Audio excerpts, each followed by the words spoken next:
Guys, it's the Karmic DF from TikTok, and today we're going to talk about how we can try our best to beat our anxiety for good.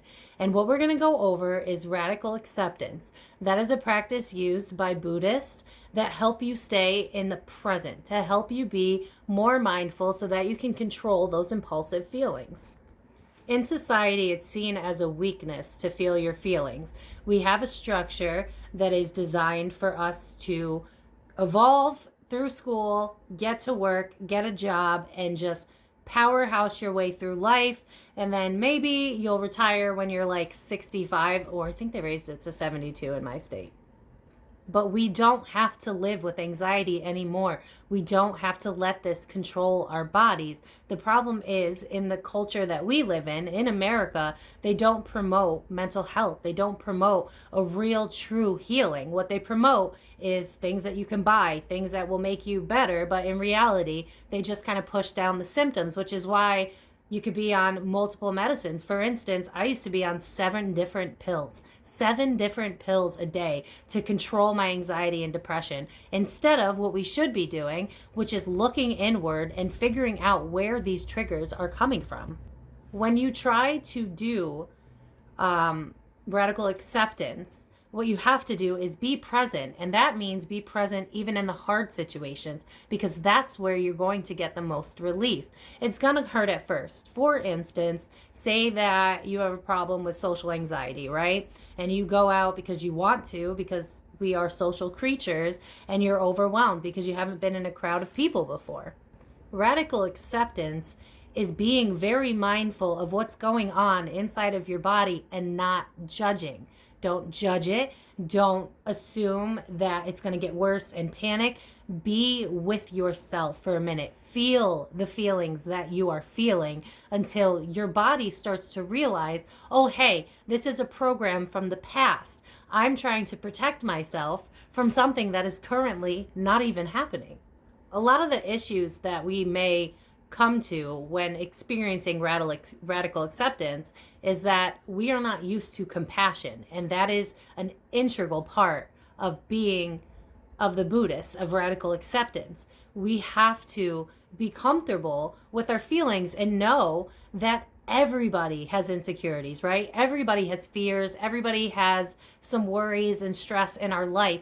And what we tend to do is feel like we're alone. We feel like we're the only ones going through it. We feel like nobody understands us. And in society, again, it's frowned upon to talk about it. So we all kind of go into our bubbles and we deal with our childhood trauma by just holding it in and avoiding the conversation, avoiding actually going through those feelings and releasing them permanently, because we haven't been taught how to do that.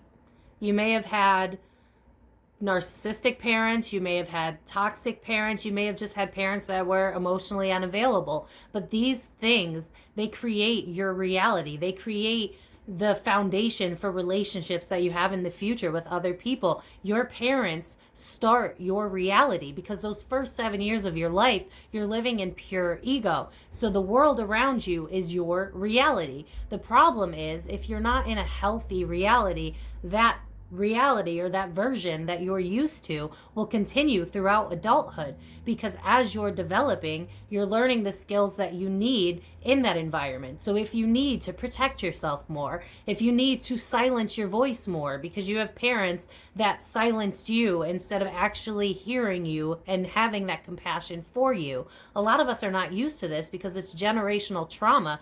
If you talk to your parents, you'll find out that the parents before them, your grandparents, and so on, they've all developed this stoic sense of self, this ability to be strong without having emotions. But the problem is, there is no strength without vulnerability. You are never going to enjoy your life and pursue your dreams and be who you need to be if you're sitting there and constantly thinking about the past, constantly thinking about the what ifs. Well, my parents didn't do this, or I have friends that have tried this and have failed, or it's not realistic for me. You have to get out of that frame of mind, because you've been programmed by your surroundings and by societal surroundings as well.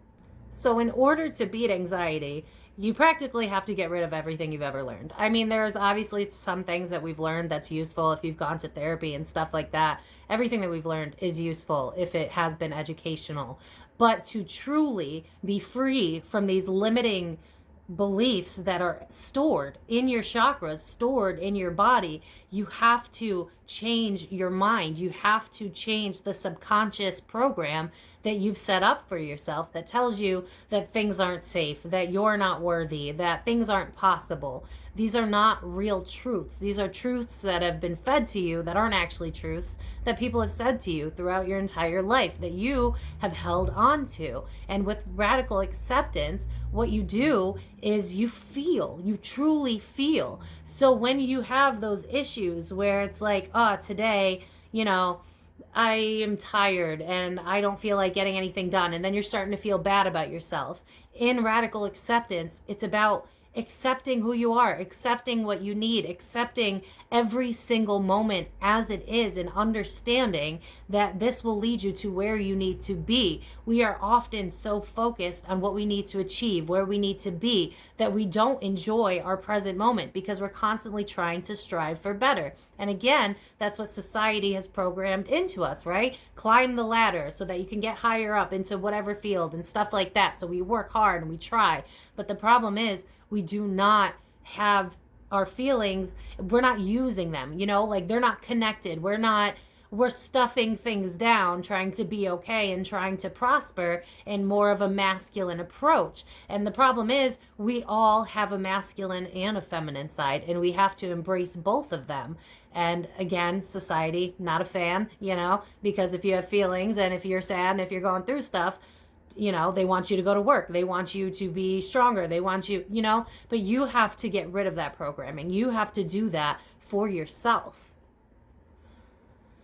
But it comes with a cost, because it's constant practice. It's constant learning that you're not broken, and you're going to come across multiple times where you're like, okay, I gotta pause, I'm gonna practice radical acceptance, and then all this stuff's gonna come up for you, right? You're gonna feel those feelings and it's gonna hurt sometimes, and that is a sign that it's something that you're ready to release, that it's like, I'm picturing like a ball and chain right now, like Spirit's giving me this picture of like those old cartoons where it's like a chain and then like that black ball. And that's like all of your baggage, all of your weight from the past that you carry with you every time. When you go to make a decision, do you not think about things in the past? Like if you go for a new job, like, well, I don't know about that because in the past, it's not about the past. We need to stop thinking about the past. The past has already happened. We need to let go of it. The future's not here yet. We need to stop stressing about it. We need to be in the present, because once you can do that, once you can truly accomplish that, time starts to slow down. Your head, the fog begins to clear. You become more clear. And then you can go on to do what it is that you want to do, to be who you want to be. The problem is the programming. The way to reverse that is to sit with it. And I know that that's something uncomfortable. I know that it's a lot easier to run away from it. I was an alcoholic. I have over 2 years sober now. Alcohol was my go-to to run away from my feelings, because I had a family that didn't understand what I was going through. And how could they when I find out later that I'm a medium? Like, there's no resources for me here. But in general, I didn't have parents that could properly help me be who I needed to be. And a lot of people have the same type of parents because of the generations before us and how they were led. So try to practice radical acceptance. Try to be still with every emotion that you feel.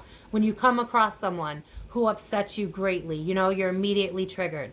Instead of attacking, pause, pause from the situation, get yourself out of it if you can, and sit in silence. Sit in silence and be like, what am I feeling? What is coming up for me? Why is this coming up for me? And I'll give you an example.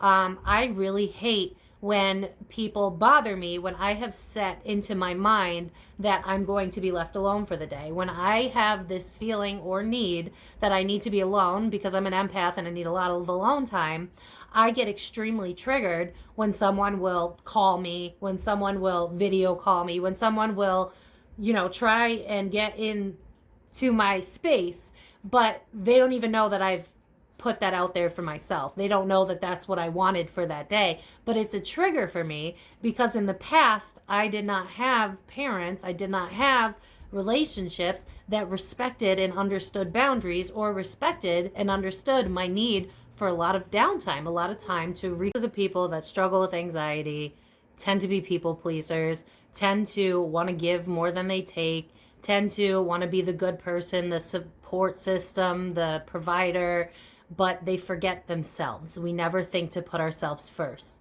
And it's because, we're good-hearted people and there's nothing wrong with that. But we have to learn to heal. We have to learn to choose us first, because if we keep going down this path, the anxiety is just going to build and build because we're not speaking our truth. We are not acknowledging our pain. We are not acknowledging our needs. How many times have you been exhausted but still pushed yourself? When your body needs time, you have to take that, You have to choose yourself first, or these things will continue.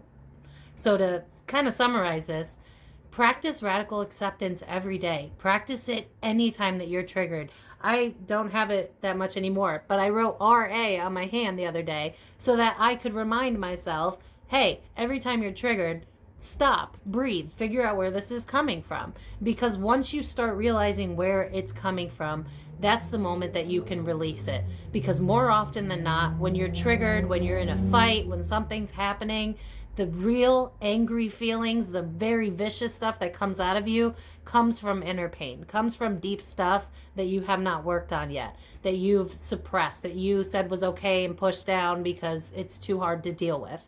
We need to actually deal with that stuff. So next time that you're triggered, next time you're angry, next time you're overwhelmed, think about it. Sit with yourself. Figure out where it's truly coming from. Journal if you need to. Write it down. Figure out, oh, hey, this stems from this childhood wound. I know now that I need to work on it. And then on top of that, just constantly practice it in everyday life. Like, for instance, if you're driving and you have a slow driver in front of you, now you're angry, right? Radical acceptance. Take a step back. Realize that this is what it is. So are we going to be angry about it, or are we going to just accept it and move forward? We put a lot of emphasis into how angry we are, into how anxious we are because of things that have happened to us in the past, because of things that we feel are not fair, but we need to stop holding on. We need to let go of the things that keep us prisoners of our own minds. It all starts with us. We just need to be aware. We need to have a heightened awareness. Be your own parent. Be the parent you wish that you had. Parent yourself. When these emotions are coming up, when you're feeling like, oh, I'm lazy, well, don't say you're lazy. Think, I need this. My body needs this rest. Change the words that you're saying to yourself. Be kinder to yourself. Speak words of affirmation constantly. Change the narrative that's been fed into your brain for so many years and watch the change happen. If you guys have any questions, feel free to leave a comment. Otherwise, I love you guys so much. I will see you soon. Please like, comment, share, subscribe, and as always, please stay well. Love you guys. Take care.